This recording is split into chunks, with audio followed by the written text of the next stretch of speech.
I don't know that I expected it to be, after 4 weeks, ranked where it is nationally. And as it relates to that, I have nothing else to say. I have to look Uh, that up. but here's the deal. Here's the deal. It doesn't change my predictions. I predicted Iowa would lose to Penn State. I thought it'd be closer, obviously. And I predicted Iowa would lose to Wisconsin. I had them at 10-2. That doesn't change. I still think that the schedule is cake. Michigan State's a disaster.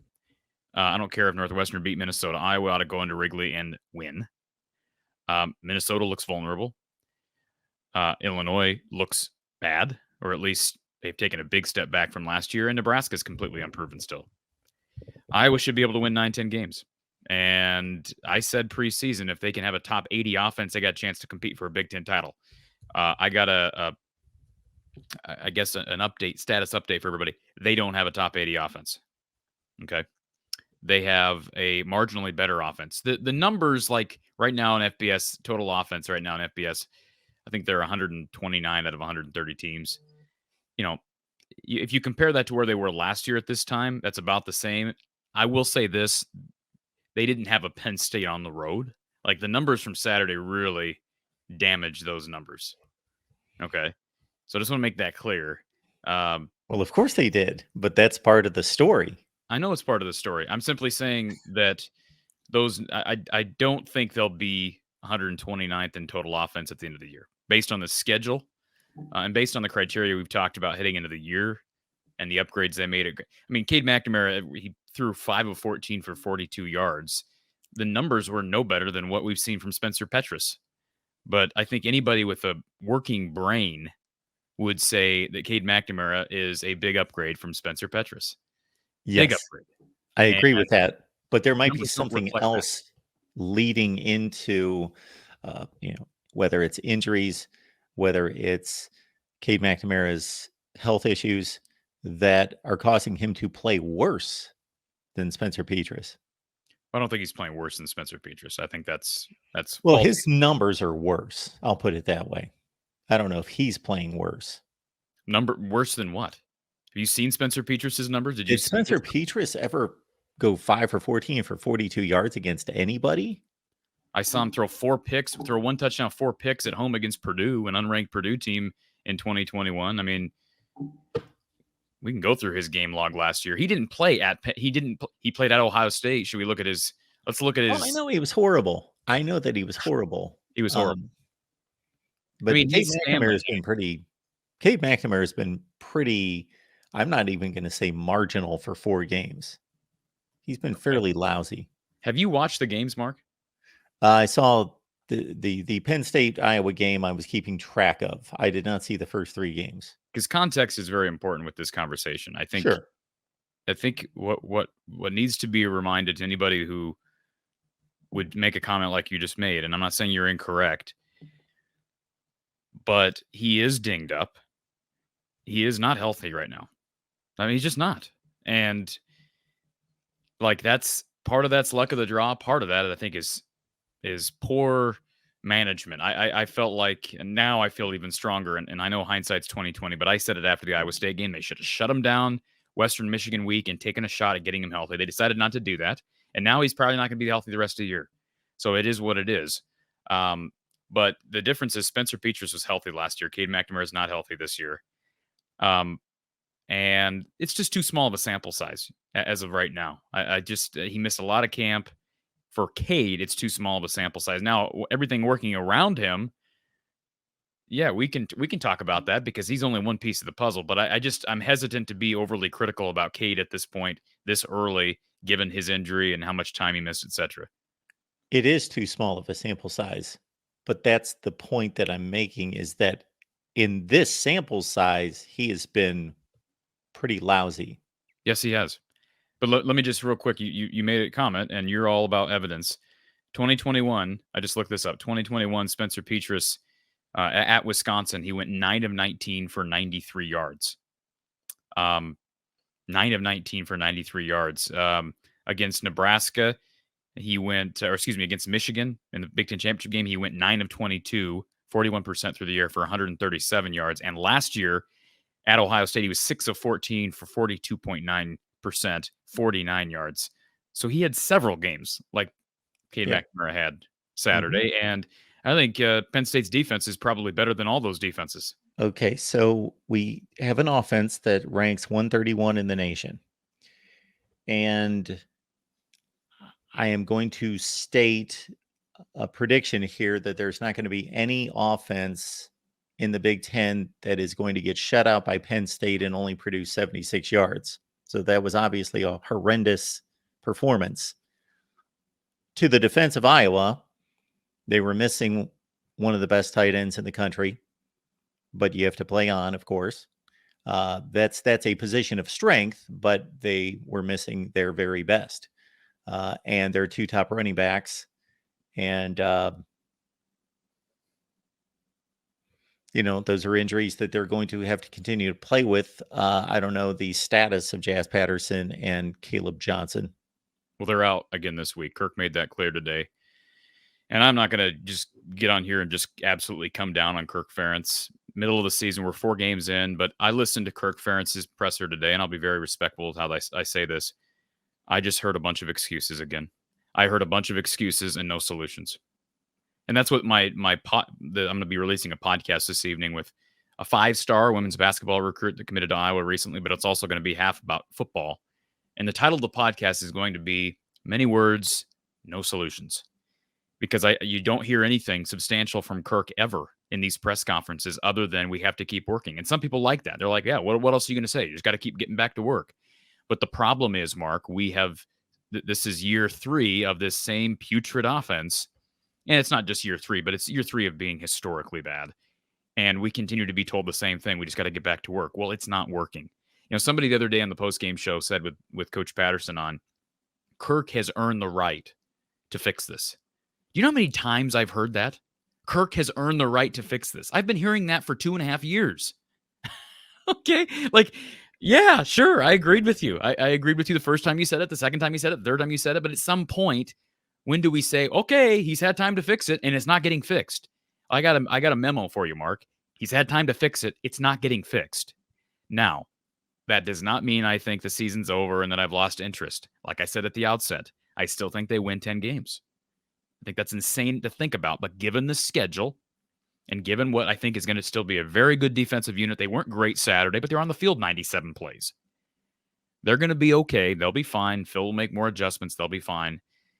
And they have a chance to win the schedule. But that's why moving into next year, we've talked about it, the schedule getting tougher. This will be the last year that I foresee being able to do what they're doing and survive based on this style and this philosophy. And obviously, it's going to be a really, really dynamic, interesting offseason because of the Brian Ferentz contract and conference realignment and the continued evolution of the portal and NIL. All of this stuff is just going to make this coming offseason historic for Iowa fans, Iowa football fans. So, yeah, I don't know. I just listened to Kirk today and I just heard a lot of excuses. I just don't know what else to like. To me, it seems like a lot of lip service. And I don't know what I expect him to say, Mark, when he gets up there and they ask him the same questions they asked him a year ago and 2 years ago about the offense and how can it be this bad and how do you get it on track and why isn't the offensive line looking better? And he just kind of gives you the same answer. So what do you do? What do you say? I don't have the answer. The powers that be at the Big Ten office are overjoyed to be ushering in, of course, 4 exceptional programs, to some degree exceptional. I'm reaching with UCLA, but still really good programs. And this being the last year of this division status, because as you started to outline, this leads me into possibly, this sounds like a video that I would enjoy doing. I'm going to go through the history of the Big Ten Western Division. This is the lowest point of the Big Ten West. There has usually been somebody who's been what I would term good. They're a good team. They've not typically been able to challenge the East, which is an elite team, but very good team. We've had competitive Big Ten championship games. But man, you look at all these teams, and I don't disagree with you that Iowa could show up at the Big Ten championship game at 10-2, having slogged through a bunch of 16-10 wins over Minnesota and Illinois and so forth. Or maybe they trip up, but if they trip up a few times, yeah, I don't know that these teams are capable of tripping them up. Yeah, I mean that's what I say. I think Iowa's defensive unit is probably the best singular unit in the division. Yes, sure. Yeah, I, it's I was going to mention Nate Stanley real quick because we were talking about individual performances.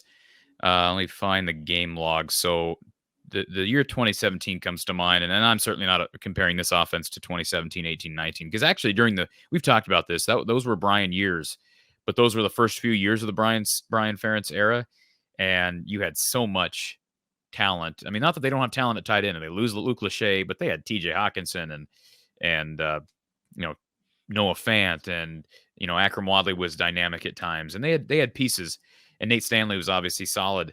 But I look back at 2017. I think a lot of average fans would forget this mark. Nate Stanley went 20 of 31 for 226 yards and 5 touchdowns in a dominant victory at home against Ohio State in 2017. The following week, do you remember what his stat line was? who'd they play? Wisconsin on the road. Did they lose that 21-7? Yes. I'm sorry. No, they scored 14 in that points. 14 points in that game because Josh Jackson had 2 pick sixes in that game. Yeah. I don't know the final score, but Nate's final stat line mark was 8 of 24 for 41 yards.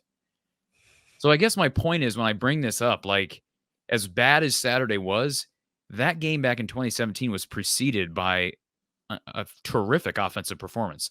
So is it possible that Saturday was a one-off? Yes, it's possible. It's possible. Is it likely? Do I believe in that? No, I don't, because the last 2.5 years have been different. Yes.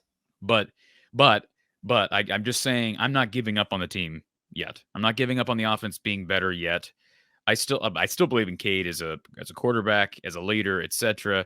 I think he's leaps and bounds ahead of where Iowa was a year ago at that position. I really like the receivers that Iowa has. They're banged up at running back and they're banged up at tight end with Lachey down. But the bottom line is the consistent theme, and this was brought up in the press conference today, is the play caller, the scheme, all these things has remained the same. And regardless, you've changed all the. I mean, I talked to somebody who's more in touch with Iowa than I am as far as connection to the program and to the powers that be. And this person expressed the same exact thing to me over the weekend.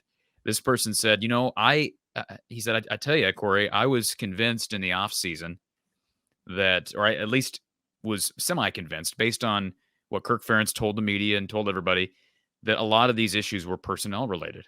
But man, we've added a quarterback in the transfer portal. We've added a future draft pick in Eric All, a tight end in the transfer portal. We added a pretty good receiver in Seth Anderson, who's proven he can be a playmaker.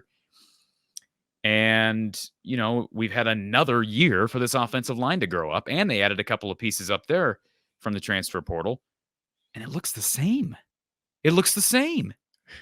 And I'm just like, all I said was, bro, I never believed it was personnel. You go back and watch my shows, Mark. You knew I never bought into that theory. Now I thought they needed. We've been touting that for 2 years. They needed a personnel upgrade at quarterback. They needed it at a lot of those positions, but that was not the crux of the issue. When you have problems all over the place, what's the common denominator?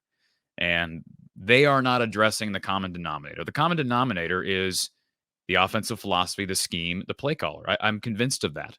And I've heard people say, well, it'd be the same offense regardless if Kirk hires someone else, it's the same offense because it's his philosophy. And in large part, I kind of agree with that. Do I think it's kind of like adding McNamara out of the portal at quarterback? Do I think McNamara helps the offense be better? Yes. Do I think adding a different coordinator that's much more qualified to call plays and coach quarterbacks would help the offense? Yes. But the ceiling is still limited based upon who the head coach is and how he coaches and his philosophy. And that's an unfortunate reality that I think Iowa fans are starting to face. And you've seen enough out of Seth Anderson to believe that he can be a playmaker in the Big Ten against Big Ten defenses. I'm not.